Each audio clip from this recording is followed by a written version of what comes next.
আসসালামু আলাইকুম সবাইকে স্বাগত জানাচ্ছি আজকের এই ভিডিও ক্লাসে। আমি মোহাম্মদ শাখাওয়াত হোসেন, সহকারী শিক্ষক। আজকে আমরা তৃতীয় শ্রেণীর প্রাথমিক গণিত বিষয়ের একটি ভিডিও ক্লাস দেখব। অধ্যায় 2, পাঠ শিরোনাম যোগ, পাঠ্যাংশ উপর নিচ ও পাশাপাশি যোগ করি অনূর্ধ্ব 4 অঙ্কের সংখ্যা সর্বোচ্চ 2টি, পৃষ্ঠা নম্বর 4। প্রিয় শিক্ষার্থীবৃন্দ, প্রথমে শিক্ষণফল। এই অংশটি তোমাদের জন্য গুরুত্বপূর্ণ নয়, সুতরাং চাইলে এই অংশটি এড়িয়ে যেতে পারো। প্রিয় শিক্ষার্থীবৃন্দ, তোমরা কেমন আছো? আল্লাহর অশেষ রহমতে আলহামদুলিল্লাহ আমি ভালো আছি এবং আশা করছি তোমরা আল্লাহর অশেষ রহমতে অনেক অনেক ভালো আছো। আগের পাঠে আমরা কি কি শিখেছিলাম তা একটু স্মরণ করার চেষ্টা করব। কেউ কি ভুলে গিয়েছো? আশা করছি সবারই মনে আছে। আজকে আমরা স্থানীয় মানের অবস্থান ও ধারণা নিয়ে আলোচনা করব। সবাই মনোযোগ সহকারে সমস্যাটি পড়ো এবং চিন্তা করো। পূর্বের পাঠে আমরা এই ধরনের যোগ করেছিলাম কি না? আগের পাঠের সঙ্গে এই যোগের কি কি মিল এবং অমিল আছে নিশ্চয়ই তোমরা বুঝতে পেরেছ। এখন জোড়ায় বা পাশাপাশি আলোচনা করে বলতে হবে।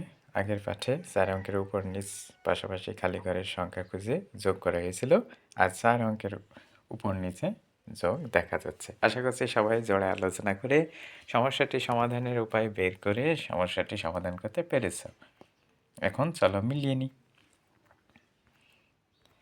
প্রথমে আমরা জানি কি একক স্থানীয় অঙ্কগুলো যোগ করতে হবে। তাহলে 6 এবং 8 যোগ করলে 14 হয়। 4 বসিয়েছি, হাতে আছে 1। দশক স্থানীয় অঙ্ক হচ্ছে 0 এবং 7, তার সাথে হাতের 1 যোগ করে মোট হবে 8। এবার শতক স্থানীয় অঙ্কগুলো হচ্ছে 8 এবং 5 যোগ করলে হয় 13, 13 3, হাতে আছে 1। হাজারের স্থানীয় অঙ্কগুলো হচ্ছে 3 এবং 5, 8 এবং হাতে আছে 1, মোট 9। আমরা কিন্তু মিলিয়ে নিয়েছি। সবাইকে ধন্যবাদ।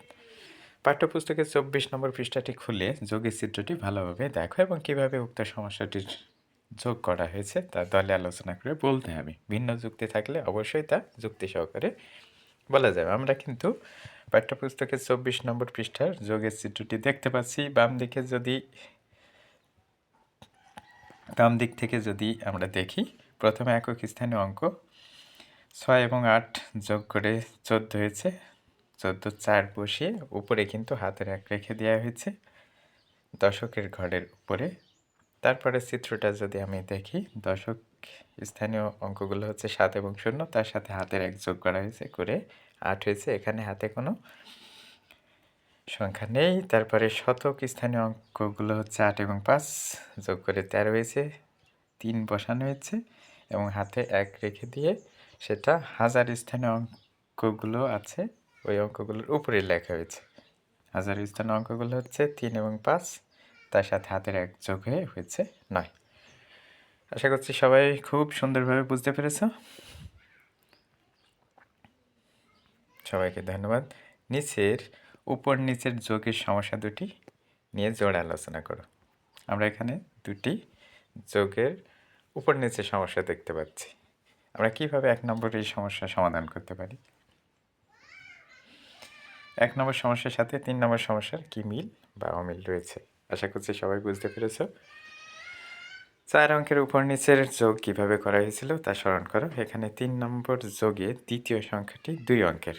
এবার জোড়ায় খাতায় তুলে নির্দিষ্ট সময়ের মধ্যে যোগ করতে হবে। আশা করছি সবাই বিষয়টি খুব ভালোভাবে বুঝতে পেরেছে এবং সমস্যা দুইটির সমাধান করতে পেরেছ। চলো মিলিয়ে নিই। আমরা এখন একটু মিলিয়ে নেব। প্রথমেই 1 নম্বর সমস্যাটি দেখতে পাচ্ছি। একক স্থান অঙ্কগুলো হচ্ছে 3 এবং 3 যোগ করলে হয় 6। দশক স্থান অঙ্কগুলো হচ্ছে 3 ও 2 যোগ করলে হয় 5। শতক স্থানীয় অঙ্কগুলো হচ্ছে 1 এবং 4 যোগ করলে হয় 5 এবং হাজার স্থানীয় অঙ্কগুলো হচ্ছে 2 এবং 5 যোগ করলে হয় 7। তারপরে 3 নম্বর সমস্যাটির একক স্থানীয় অঙ্কগুলো হচ্ছে 3 এবং 8 যোগ করলে হয় 11। দশক স্থানীয় অঙ্কগুলো হচ্ছে 1 এবং 6, তার সাথে হাতের 1 আছে, মোট হয় 8। তারপরে শতক স্থানীয় অঙ্ক একটি 9, হাজার স্থানীয় অঙ্কে একটি 5। আশা করছি সবাই মিলিয়ে নিতে পেরেছ। সবাইকে ধন্যবাদ। জোড়া আলোচনা করো এবং নিচের যোগ দুটি সম্পর্কে প্রশ্নের নিচের প্রশ্ন দুটির উত্তর দাও।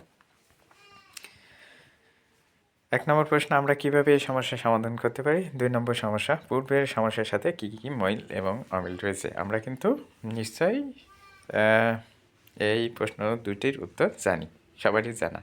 কি ঠিক বলেছি না? নিশ্চয়ই ঠিক বলেছি। আশা করছি সমস্যা দুটি তোমরা সমাধান করতে পারবে। আমরা একটু যদি দেখে নিই, 4 অঙ্কের উপর নিচের যোগ কীভাবে করা হয়েছিল তা স্মরণ করো। নিশ্চয়ই মনে আছে। আলোচনা শেষ হলে খাতায় তুলে সমস্যার সমাধান করতে হবে। এই সমস্যাটি সমাধানের মাধ্যমে শিক্ষার্থীদের পাশাপাশি হাতে রেখে যোগের ধারণা হবে, অর্থাৎ তোমাদের পাশাপাশি যে যোগের ধারণা সেটা কিন্তু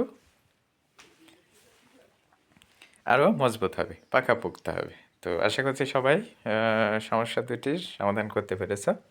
এখন আমরা কি করব? খাতায় তুলে নির্দিষ্ট সময়ের মধ্যে সমাধান করব।